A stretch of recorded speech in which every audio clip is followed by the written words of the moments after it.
जय हिंद दोस्तों। आज जो हम आपके लिए सवाल लाए हैं वो फिजिक्स का न्यूमेरिकल क्वेश्चन है, जो कि हम आपको न्यूमेरिकल करवा रहे हैं अभी, और उसी का 5 से 7 क्वेश्चन उसमें निकालेंगे। लेकिन बोर्ड पर तो हम 3 ही क्वेश्चन लिखे, लेकिन आपको उसमें से 5 से 7 क्वेश्चन हम बताएंगे। जितने भी प्रीवियस ईयर जो एग्जाम हुआ है आपका, जो प्रीवियस ईयर क्वेश्चन है वही क्वेश्चन हम लेके आएंगे। तो आज उसी को हम लोग देखेंगे। देखो, बहुत सारा स्टूडेंट के मन में ये हो जाता है कि ये एनटीपीसी के लिए क्वेश्चन है, क्या ग्रुप डी के लिए क्या होगा, उसमें तो पूछेगा नहीं। बहुत को ये होता है कि ग्रुप डी का क्वेश्चन है कि एएलपी में पूछेगा नहीं। बहुत को ये होता है कि एएलपी का क्वेश्चन है, ग्रुप डी में थोड़ी आएगा, एनटीपीसी में थोड़ी आएगा। तो ये सब चीज़ जो है ना, स्टूडेंट के जो माइंड में बैठा हुआ है, ये सारी चीज़ आप निकाल दीजिए। अगर आपके दिमाग में ऐसा बैठा हुआ है, आप निकाल दीजिए। आपको ये टारगेट रखना है कि हमको सारा क्वेश्चन देखना है। ना आप एनटीपीसी का पढ़ रहे हैं, ना आप ग्रुप डी का पढ़ रहे हैं, ना आप एएलपी का पढ़ रहे हैं। आपको सारा क्वेश्चन देखना है, चाहे कुछ भी हो जाए। ये बिल्कुल दिमाग से निकालना। देखिए, अगर ये चीज़ आप दिमाग में रखते हैं, यही चीज़ आपको कमज़ोर करता है। आपको क्या करता है, आपके ग्रोथ को वो कमज़ोर करता है, यानी आपके ग्रोथ को वो गिरा देता है। तो ये चीज़ बिल्कुल दिमाग से आप निकाल दीजिए, क्योंकि आपको थोड़ी पता है कि ये क्वेश्चन एएलपी के लिए है, ये क्वेश्चन टेक्नीशियन के लिए है, ये क्वेश्चन ग्रुप डी के लिए, ये क्वेश्चन एनटीपीसी के लिए है। कोई भी क्वेश्चन फिक्स नहीं होता है। और दूसरा बात ये, अरे क्वेश्चन का लैंग्वेज चेंज होता है, हाँ ठीक है, लेकिन उसका क्या फार्मूला जो बन के आया, क्या वो चेंज होगा? क्या आप पढ़े हैं V=IR या Q=IAT, क्या ये चेंज होगा? ये चीज़ ग्रुप डी में भी तो आ सकता है, एएलपी में भी तो आ सकता है, टेक्नीशियन में भी तो आ सकता है। हाँ, प्रीवियस ईयर क्वेश्चन जो होता है वो पूछा गया हो, जिसमें ग्रुप डी में पूछा गया, ये एएलपी में पूछा गया, ये चीज़ वहाँ पर लिखा रहता है। तो स्टूडेंट समझ जाता है क्या, दो ये तो ग्रुप डी का, एएलपी में क्या आएगा। नहीं, आप गलत है। अगर आपके दिमाग में ऐसा है, आप निकाल दीजिए, बिल्कुल इस चीज़ को निकाल दीजिए आप। और ढंग से, जैसा कि बोल रहे हैं, एक ओरिजिनल स्टूडेंट का काम है कि ढंग से पढ़ाई करें और ढंग से अपने आप को तैयार करें। किसी भी सेना को जब ट्रेनिंग दिया जाता है, उसको ये नहीं बोलता है कि आपको पाकिस्तान से जब लड़ाई होगा उसके लिए आपको हम तैयार कर रहे हैं, जब पाकिस्तान के साथ युद्ध होगा तभी आप जाइएगा। उसको ये नहीं बोला जाता है। या ये नहीं बोला जाता कि चीन के साथ जब आपका लड़ाई होगा, चीन के साथ जब युद्ध होगा, चीन के साथ आपको लड़ना है, उसी के हिसाब से आपको ट्रेनिंग दे रहा है। अब भाई, आपको वो सेना ऐसा नहीं बोलेगा कि हमको तो चीन के साथ जब युद्ध होगा तो चीन के साथ कैसे लड़ेंगे, हमको तो उसका ट्रेनिंग दिया है। हमको पाकिस्तान वाले से कैसे लड़ेंगे उसका ट्रेनिंग थोड़ी दिया है।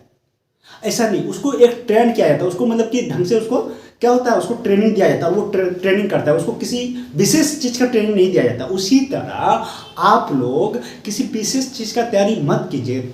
ये दिमाग में मत रखिए कि किसी विशेष चीज़ का तैयारी कर रहे हैं। हम एएलपी का कर रहे हैं, एएलपी का ही क्वेश्चन देखेंगे। आपको पता है कि एएलपी में कौन क्वेश्चन पूछेगा, नहीं पूछेगा, नहीं पता है। लेकिन मेरा जो थ्योरी होता है, जो पढ़ने का जो थ्योरी है, जो पूरा जो क्राइटेरिया है, जो रेलवे में पूछा जाता है, वो क्वेश्चन आपको देखना है। ना आप एएलपी के लिए उसको छांट सकते हैं, ना ग्रुप डी के लिए छांट सकते हैं, ना एनटीपीसी के लिए छांट सकते हैं। ओवरऑल आपको पढ़ना है, तभी आप एक अच्छे एग्जामिनर, मतलब कि एक अच्छा स्कोर एग्जाम में कर पाएंगे। आइए क्लास को स्टार्ट करते हैं। देखिए, कहा रहा है कि 10 ओम के प्रतिरोध में 0.5 एम्पियर की धारा प्रवाहित हो रही है। ठीक है, इस प्रतिरोध में से 1 मिनट में प्रवाहित होने वाले आवेश की मात्रा होगी। यानी कि आवेश आपसे पूछ रहा है, जैसा कि हम बोल रहे हैं सवाल में दिया क्या है, क्या दिया है और क्या पूछ रहा है, पहले ये चीज हमको देखना है। देखो, 10 ओम यानी कि क्या प्रतिरोध दिया है, यानी कि आर दिया है, कितना दिया है, 10 ओम। कितना दिया है, 10 ओम। 0.5 एम्पियर यानी आई दिया, यानी करंट दिया है, कितना दिया, 0.5 एम्पियर की धारा प्रवाहित हो रही है इस प्रतिरोध में से 1 मिनट में। 1 मिनट यानी समय कितना दिया है, 1 मिनट। 1 मिनट को आप सेकंड में कन्वर्ट करोगे, कितना होगा, 60 सेकंड। ठीक है, प्रवाहित होने वाले आवेश की मात्रा, यानी क्या पूछ रहा है, क्यू पूछ रहा है आपसे। ठीक है, देखो जैसा कि देखें, ये आरआरबी ग्रुप डी 22/9/18 2018 में जो एग्जाम हुआ था उसमें पूछा गया है 22 तक। और ये शिफ्ट 1 में पूछा हुआ क्वेश्चन है। ठीक है, आपको ये आप दिमाग में मत रखिएगा कि ये तो ग्रुप डी में पूछा हुआ, हम एएलपी का तैयारी कर रहे हैं, टेक्नीशियन का, उसमें थोड़ी आएगा। बिल्कुल दिमाग से हटा दीजिए। आपको ये ध्यान रखना है कि ये चीजें जो अभी कैसे बनेगा, इस प्रोसेस को आपको जानना है, इस प्रोसेस को अपने अंदर रखना है, इस प्रोसेस को अपने अंदर कवर करना है। आइए देखते हैं। देखो, दिया है क्या, प्रतिरोध दिया है, धारा दिया है, करंट दिया है, समय दिया है और क्यू पूछ रहा है। I= क्या होता है, I= क्या होता है, Q/T। यानी कि किसी भी परिपथ में जितने समय में कोई आवेश प्रवाहित होती है उसी को हम करंट बोलते हैं, यानी धारा बोलते हैं। जितने समय में किसी भी परिपथ में आवेश को Q से डिनोट किया जाता है, आवेश को Q से किसी भी परिपथ में जितने समय में आवेश प्रवाहित होता है उसी को हम लोग क्या बोलते हैं, धारा बोलते हैं, यानी करंट बोलते हैं। इसलिए I equal to Q by T, ठीक है, I equal to Q by T हो गया। तो Q इक्वल टू क्या होगा, Q इक्वल टू क्या होगा, ये इधर चला जाएगा, क्या होगा, I इंटू टी हो जाएगा। ये इसका जो फॉर्मूला होता है ये होता है Q equal to I T. I T, अब देखो हमसे Q ही पूछ रहा है, आई और टी चाहिए, आई और टी चाहिए। आर तो झूठ मूठ का दिया हुआ है आपको, आर क्या दिया है, फंसाने के लिए दिया है, आर का हमको यूज नहीं है। तो हम Q equal to I T पे फॉर्मूला लगाते हैं। आई कितना है हमारा 0.5 एम्पियर, कितना है 0.5 एम्पियर, सिर्फ 5 लिखते हैं, इंटू टी कितना है मेरा 60 सेकंड, कितना है 60 सेकंड। इसको मल्टीपल कर दीजिए, 6 पंचे 30, एक जीरो यहाँ, दशमलव एक अंक के बाद है, एक अंक के बाद दशमलव रख दीजिए, तो कितना निकला, ये कूलम निकला। ये कितना निकला 30 कूलम। कितना निकला, आवेश का ऐसा मात्रा क्या होता है, कूलम होता है। तो आंसर कितना निकला फाइनली मेरा 30 कूलम। एक चीज और हम आपको बताए थे, जब आप न्यूमेरिकल बनाते हैं तो वहां से आप एक चीज और ज्ञान कर सकते हैं, वो क्या, एसआई यूनिट। देखो अभी आवेश का ऐसा यूनिट क्या हो गया, कूलम, ठीक है। धारा का ऐसा मात्रा क्या हो गया, एम्पियर, ठीक है। प्रतिरोध का ऐसा मात्रा क्या हो गया, ओम। प्रतिरोध का ऐसा मात्रा क्या हो गया, ओम। ये ओम का चिन्ह है। इस तरह से आप अपना एसआई यूनिट भी मजबूत कर सकते हैं। ये समझ गए होंगे। अब इसी में देखिए, अगर आपसे एक तो अभी हम पर है, क्या पर है, इसको हम मिटा देते हैं, ये थोड़ा दिक्कत कर रहे हैं। क्या पर है अभी, Q इक्वल टू हम लोग क्या पर है, आई टी, ठीक है। अगर आपसे यहां पे पूछता है प्रवाहित होने वाले आवेश की मात्रा ना दे करके पूछता उसमें कितना कार्य करना पड़ा, प्रवाहित होने में कितना कार्य करना पड़ा, यानी कि आपसे कार्य पूछ देता, ठीक है, कार्य पूछ देता, बोलता कितना कार्य करना पड़ा, यानी कि W पूछ देता, या फिर जैसे Q पूछा ना उसके बाद W भी पूछ देता, यानी कार्य को किससे डिनोट करते हैं, कार्य को क्या लिखते हैं इसमें, वर्क बोलते हैं, इसलिए उसको W से डिनोट किया जाता है। अगर आपसे W पूछता तो आप कैसे निकालते हैं, देखो अभी हम क्या पढ़े, Q equal to I T, ठीक है। एक पढ़े होंगे ओम्स लॉ कहता है V समानुपाती I होता है, यानी कि अगर टेम्परेचर कांस्टेंट हो, यानी ताप अगर स्थिर हो तो V समानुपाती I होता है। तो V इक्वल टू क्या होता है, आई आर होता है, क्या होता है, आई आर होता है। एक पढ़े थे हम लोग जस्ट कल कि W इक्वल टू क्या होता है, V इंटू क्यू होता है। कार्य बराबर क्या होता है, वोल्ट विभवांतर इंटू आवेश। तो विभवांतर बराबर क्या होगा, W बटा क्यू, ये इधर आ जाएगा, W बटा क्यू हो जाएगा, यानी कि विभवांतर बराबर बोल सकते हैं आप W बटा क्यू, ये हो गया। अब देखो V equal to I R हो गया, तो V का मान कितना है, W बटा क्यू, तो यहां लिख सकते हैं हम W बटा Q equal to I R, लिख सकते हैं। देखो V equal to I R और V इक्वल टू W बटा क्यू, जब LHS इक्वल हो तो RHS भी इक्वल कर सकते हैं, यानी कि अगर लेफ्ट साइड वाला इक्वल हो, अगर दोनों ये और ये सेम है तो हम इसको भी सेम कर सकते हैं, ठीक है। तो W बराबर क्या हो जाएगा, या फिर Q बराबर क्या हो जाएगा, यहाँ Q बराबर क्या हो जाएगा, इसको उधर ला दो, ये इधर आ जाएगा, यानी Q बराबर लिख सकते हैं W बटा आई आर लिख सकते हैं। Q बराबर इसको उधर दे दिया, देखो इसको उधर दे दिया, अब वो यहाँ आ गया, यानी कि Q उधर चला गया, आई आर नीचे आ गया, तो Q इधर आ गया, Q बराबर क्या हो गया, W बटा आई आर, ठीक है, W बटा आई आर हो गया। अब देखो Q इक्वल टू क्या हो गया, W बटा आई आर, और Q इक्वल टू क्या पर है अभी हम लोग, Q इक्वल टू क्या पर है अभी हम लोग, I इंटू टी। अब देखो ये दोनों जब सेम है तो ये दोनों भी सेम हो जाएगा, तो हम लिख सकते हैं W बटे आई आर बराबर I इंटू टी, तो W बराबर क्या हो जाएगा, W बराबर क्या हो जाएगा, ये उधर चला जाएगा, I R into I into T, ठीक है। I और I क्या हो जाएगा, आई स्क्वायर, और क्या हो जाएगा R, और क्या हो जाएगा T, यानी कि फाइनल क्या मिला, W बराबर आई स्क्वायर आर टी, क्या मिला, आई स्क्वायर आर टी। हम इस सबको मिटाते हैं, ये सब आपको समझाने के लिए किए, ये हम डायरेक्ट फार्मूला लिख सकते थे, ठीक है ना, ये डायरेक्ट फार्मूला लिख सकते थे कि W बराबर जो होता है आई स्क्वायर आर टी होता है, ये हम डायरेक्ट फार्मूला लिख सकते हैं। मतलब फाइनल जो मिला फार्मूला हमको ये मिला, कार्य बराबर आई स्क्वायर आर टी मिला, ठीक है। ये डायरेक्ट हम लिख सकते थे, लेकिन आपको समझाने के लिए लिख दिया कि ये कैसे होता है, बात को समझे। अब देखिए इस पे सवाल बनता, अगर पूछता कि कार्य कितना कार्य करना पड़ा, तो आई स्क्वायर, आई कितना दिया था 0.5 का स्क्वायर करते हैं, ठीक है। आर कितना दिया था 10 ओम, समय कितना दिया था मेरा 60 सेकेंड, तो इसको अगर मल्टीपल करेंगे आप कितना हो जाएगा, 0.5 को मल्टीपल करेंगे तो 25 हो जाएगा। 2 अंक के बाद दशमलव यहाँ 6 गुना 1 6 होगा, 25 छक्का 150 हो जाएगा, 150 ये हो गया और दो जीरो यहाँ है, इतना हो गया। 2 अंक के बाद दशमलव यानी कितना हो गया 150, 150 क्या जूल, क्या निकला जूल निकला। तो इस तरह से आप सवाल को तोड़ के बनाइए, उसमें क्या क्या है कैसे और उससे क्या क्या पूछ सकता है। देखिए उसने पूछा क्या था हमसे, आवेश पूछा था, लेकिन उसी सवाल में और क्या पूछ सकता था वो जो उसने नहीं पूछा, वो कार्य पूछ सकता था। कार्य पूछ सकता, कार्य कैसे निकालेंगे, क्या फॉर्मूला पुट करिएगा आप, W बराबर I स्क्वायर RT, क्या पुट कीजिएगा W बराबर I स्क्वायर RT, ठीक है। आइए आगे सवाल देखते हैं, आगे सवाल देखते हैं। बोलता है निर्वात में प्रकाश का वेग कितना है। देखो निर्वात में प्रकाश का वेग कितना है, देखो ये पूछा गया है LP टेक्नीशियन जो एग्जाम हुआ था 10/8/18 यानी 2018 में जो एग्जाम हुआ था, जो एग्जाम देकर के हम आए हैं यहाँ, हाँ जो पोस्ट हम लिए हैं उसी 18 और शिफ्ट 2 में हुआ था, शिफ्ट 2 में यानी कि 10 तारीख को 8वां महीना में जब एग्जाम चल रहा था 18 में, उसी में शिफ्ट 2 में पूछा हुआ सवाल है। और ये सवाल कई बार पूछा गया, निर्वात में प्रकाश का वेग कितना होता है, निर्वात में प्रकाश का वेग कितना होता है, 1001 बार पूछा गया होगा सवाल, बहुत बार पूछा गया और ज़्यादातर एग्जाम में पूछा जाता है। और इसका आंसर भी मतलब प्रत्येक स्टूडेंट को पता होता है, कोई स्टूडेंट इसको गलत मार्किंग नहीं आएगा। निर्वात में प्रकाश का वेग कितना होता है तो आपको भी पता होगा, निर्वात में प्रकाश का वेग जो होता है 3 × 10⁸ मीटर पर सेकंड होता है।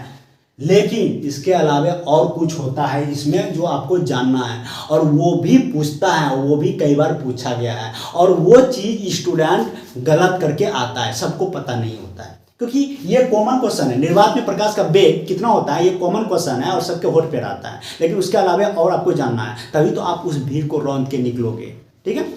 तो निर्वात में प्रकाश का वेग कितना हो गया, इतना हो गया। निर्वात में कितना हो गया, इतना हो गया, ठीक है। जल में पूछता है, जल में प्रकाश का वेग कितना होता है, जल में 2.25 × 10⁸ मीटर पर सेकंड, ये हो गया जल में। एक होता है कांच में प्रकाश का वेग कितना होता है तो बोलेंगे 2 × 10⁸ मीटर पर सेकंड। एक होता है तारपीन का तेल, तारपीन का तेल में कितना होता है 2.04 × 10⁸ मीटर पर सेकंड। ये 4 चीज आपको एकदम याद रखना है कि निर्वात में प्रकाश का वेग कितना होता है, जल में 2.25 × 10⁸ मीटर पर सेकंड, कांच में होता है 2 × 10⁸ मीटर पर सेकंड, तारपीन के तेल में 2.04 × 10⁸ मीटर पर सेकंड। देखो इसको याद कैसे रखना है, ऐसा भी कंफ्यूजन भी नहीं होना चाहिए। निर्वात में सबसे ज्यादा होता है, ये तो नॉर्मल है आपको पता होगा। जल और कांच में जल, देखो कांच क्या हो गया, जल की तुलना में कांच मोटा है, जल की तुलना में कांच मोटा है। जब कोई चीज मोटा है तो उसको भेदने में तो मतलब उसका क्या होगा, भेदने में उसको ज्यादा पावर लगेगा, उसका क्या होगा वेग कम हो जाएगा, वेग घट जाएगा। और जल क्या है, पतला है, कांच की तुलना में पतला है, इसीलिए इसमें ज्यादा वेग होगा, इसीलिए 2.25 होता है और कांच में कम होता है। कांच को भेदने में समय लगेगा उसको, यानी कि उसका क्या करेगा, उसके प्रकाश के वेग को रोकेगा और वो जोर लगाएगा, इसलिए उसका वेग घट जाता है। इसलिए कांच का 2 × 10⁸ मीटर पर सेकंड। इसी में होता है कि एंगस्ट्रॉम, यानी कि जिसको आप तरंग धैर्य बोलते हैं, तरंग धैर्य, इसी को इंग्लिश में क्या बोलते हैं, वेवलेंथ। बोलेगा प्रकाश का जो वेवलेंथ होता है यानी तरंग धैर्य होता है वो कितना होता है, तो बोलेंगे आप 3900 एंगस्ट्रॉम से 7800 एंगस्ट्रॉम के बीच होता है, इस दोनों के बीच होता है। अगर पूछे कि प्रकाश का तरंगदैर्घ्य कितना होता है यानी वेवलेंथ कितना होता है, आप बोलेंगे 3900 एंगस्ट्रॉम से 7800 एंगस्ट्रॉम के बीच होता है, ठीक है। ये चीजें आपको ध्यान रखना है, ये सारे चीज जितना बताएं आपको याद रखना है। तो आगे जो क्वेश्चन है कह रहा है कि 0 डिग्री सेंटीग्रेड कितने डिग्री फ़ारेनहाइट के बराबर होता है। देखो ये भी क्वेश्चन NTPC 3/4/16 में पूछा है, शिफ्ट 1 में और स्टेज फर्स्ट स्टेज का जो एग्जाम हो रहा था 2016 में, उस टाइम पूछा गया है शिफ्ट 1 में। कह रहा है कि 0 डिग्री सेंटीग्रेड कितने डिग्री फ़ारेनहाइट के बराबर होता है। देखो 0 डिग्री सेंटीग्रेड यानी कि C जो दिया है वो 0 डिग्री दिया हुआ है सेंटीग्रेड, ठीक है। कितने डिग्री फ़ारेनहाइट के बराबर होता है, यानी फ़ारेनहाइट में पूछ रहा है आपसे कितना डिग्री फ़ारेनहाइट के बराबर होता है। तो देखो इसमें जो आज आपको हम फार्मूला देंगे उसको आप रट लीजिएगा, ठीक है, और उसी फार्मूला पे वो कुछ भी दे, कुछ भी पूछे, आप निकाल सकते हैं। देखो सेंटीग्रेड F - 32/180 बराबर सी बटा सी माइनस 0/100 बराबर के माइनस 273/100 बराबर r/80। ये जो होता है अपने आप में सब इक्वल होता है, यानी कि फ़ारेनहाइट में इसका वैल्यू सेंटीग्रेड में इतना के बराबर होता है और केल्विन में इतना के बराबर, और रोमर ये हो गया रोमर। देखो पहले ये बताते हैं एफ क्या है, एफ क्या है फ़ारेनहाइट, सी क्या है सेंटीग्रेड, ये के क्या है केल्विन, ये क्या है रोमर। इतना याद रखिएगा। रोमर में जब पूछे, जब फ़ारेनहाइट में पूछे तो आप बोलेंगे एफ माइनस 32/180, केल्विन में सेंटीग्रेड में बोलेगा सी माइनस 0 या सी बटा भी लिख सकते हैं, सी भी लिख सकते हैं आप, सी बटा 100 या सी माइनस 0/100, के माइनस 273/100 केल्विन में, रोमर में r/80। अब देखो यहाँ पे हमको क्या क्या दिया है, सेंटीग्रेड दिया है और फ़ारेनहाइट दिया है, तो इस दोनों को लेकर के चलना है। सेंटीग्रेड और फ़ारेनहाइट दिया है ना, सेंटीग्रेड और फ़ारेनहाइट कहाँ पे है, यहाँ पे है। इस दोनों को उठाएंगे, इस दोनों को छोड़ देंगे, तो f माइनस 32/180 बराबर c माइनस 0/100। f हमसे पूछ रहा है, f माइनस 32 पूछ रहा है हमसे बटा 180 बराबर c कितना है, देखो centigrade 0 degree centigrade, 0 degree centigrade, यानी कि c कितना दिया है मेरा 0 दिया है, 0 माइनस 0/100। अब देखो ये तो ये खत्म हो गया, यानी क्या बोलेंगे आप f माइनस 32/180 बराबर ये क्या हो जाएगा 0/1 बराबर क्या होता है 0/5 बराबर क्या होता है 0, यानी कि 0 माइनस 0, 0/100 है बराबर क्या होगा 0, यानी कि इधर क्या हो गया 0। ठीक है, क्या हो गया 0 हो गया। तो f माइनस 32 बराबर देखो 180 डिवाइड है, उसको उधर करेंगे क्या होगा मल्टीपल, यानी 180 गुना 0 क्या हो जाएगा 0। तो f बराबर क्या हो गया, f माइनस है ना, f बराबर क्या हो जाएगा उधर क्या हो जाएगा प्लस हो जाएगा। इतना डिग्री ये क्या निकला फ़ारेनहाइट निकला। तो भैया इस तरह से आप देखिए फिजिक्स है, आप न्यूमेरिकल आपको बनाना पड़ेगा, तुक्का लगाओगे तो आपका गलत होगा। ठीक है, इस फार्मूले को आप रट लेना। देखो अगर यहाँ पे केल्विन रहता, के रहता और फ़ारेनहाइट, तो इसको और इसको उठाते हैं। ठीक है, इसको मिटाते हैं जरा। देखो अगर केल्विन और फ़ारेनहाइट रहता तो फ़ारेनहाइट और केल्विन को उठाते हैं। फ़ारेनहाइट कितना है f माइनस 32/180, केल्विन कितना है के माइनस 273/100। ठीक है, देखो केल्विन तो 0 डिग्री रहेगा नहीं, जब भी रहेगा तो इससे बड़ा रहेगा, तो 373। अगर केल्विन दिया रहता तो 373 लेके चलते हैं हम। ठीक है, और फ़ारेनहाइट हमसे पूछ रहा है, तो f माइनस 32/180 बराबर यहाँ पर कितना है केल्विन कितना है 373, तो 373 माइनस 273/100। ठीक है, देखो 373 में 273 घटाएगा कितना आएगा f माइनस 32/180 बराबर यहाँ कितना आएगा 100 आएगा, 100/100, ये और ये कट गया तो कितना निकला f माइनस 32/180 बराबर कितना निकला इधर 1। अब देखो ये उधर चला जाएगा कितना हो जाएगा f माइनस 32 बराबर 180। ठीक है, f माइनस है। अब देखो इसको उधर जाएगा जोड़ेगा कितना आ जाएगा 180 प्लस 32, यही आएगा ना। इसको 2 8 3 11 और 1 1 2, यानी 212 डिग्री क्या फ़ारेनहाइट। ये भी कई बार पूछा गया है, ये भी पूछा गया है कि जैसे यहाँ पर दिया है कि 0 डिग्री सेंटीग्रेड ना, बोलेगा 373 डिग्री फ़ारेनहाइट कितने डिग्री, कितने 373 डिग्री केल्विन, 373 केल्विन डिग्री नहीं सॉरी 373 केल्विन कितने डिग्री फ़ारेनहाइट के बराबर होता है। 373 केल्विन कितने डिग्री फ़ारेनहाइट के बराबर होता है। तो कितने डिग्री फ़ारेनहाइट के बराबर होता है 212 डिग्री फ़ारेनहाइट। अब आपको ये रटना नहीं है, ये पूछा गया है, कई बार पूछा गया है, और आप अगर पढ़ रहे हैं ना, आपके पास अगर बुक होगा ना देखिएगा उसमें मिलेगा आपको। ठीक है, ये रटना नहीं है, कैसे निकालना है आज आपको हम बताएं। अगर इस दोनों के बारे में दिया रहता, इस दोनों को उठाते हैं। अगर इस दोनों को दिया रहता इस दोनों को उठाते हैं। रोमर दिया रहता केल्विन पूछता इस दोनों को उठाते हैं। अगर ये फ़ारेनहाइट दिया रहता रोमर पूछता इस दोनों को उठाते हैं। ये आपको याद रखना है, ये आपको याद रखना है। सारा खेल खत्म इसी में, सारा खेल इसी में छुपा हुआ। कुछ भी दो, कुछ भी पूछो, हम आपको बता सकते हैं। तो वीडियो को यहीं तक रहने देते हैं, जैसा कि देख रहे हैं वीडियो ज़्यादा लंबा हो गया। और जैसा कि बोल रहे हैं आपको बिल्कुल दिमाग से निकाल देना है। आपको जो भी बात बोल रहे हैं शुरू में बिल्कुल निकाल दीजिए कि आप एलपी हैं या टेक्नीशियन बनना चाहते हैं या ग्रुप डी बनना चाहते हैं या एनटीपीसी में जाना चाहते हैं। आपको पढ़ाई करना है, रेलवे में आना चाहते हैं आपको पढ़ाई करना है। बिल्कुल क्वेश्चन को छड़ना बंद कर दीजिए। ठीक है, मिलते हैं नेक्स्ट वीडियो में, तब तक के लिए जय हिंद।